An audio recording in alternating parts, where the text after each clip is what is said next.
So before we dive into software and hardware setup, I want to introduce you to the magic number 25 milliseconds, which essentially is the time, the latency time you want to try to achieve. 25 milliseconds or lower than that, obviously.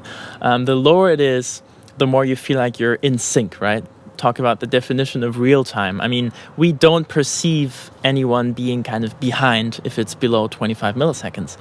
However, if you're roughly, above 25 milliseconds, you will feel that something is slowing you down, and you might have experienced that. And, we've thought about a lot of techniques on maybe one person just listens to the other, or maybe there is like a playback song that everyone listens to. Well, you could try setting those things up, but if it's about making music in real time, especially with more than two people, you want to achieve something lower than that, because otherwise it will just get slower and slower, because everyone listens to everyone, right?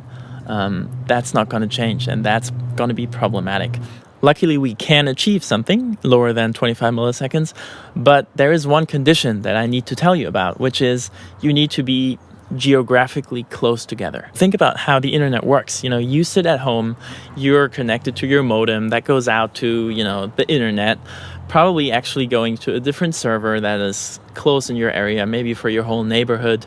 Then from there on, it goes to an even bigger kind of, node that is then being sent to, let's say, a different continent. Like, let's say you connect to Germany, Berlin. You would probably face a delay of around 80 milliseconds to get there and 80 milliseconds to come back, right? The whole round trip latency will be 160 milliseconds, which is simply because data travels only as fast as light.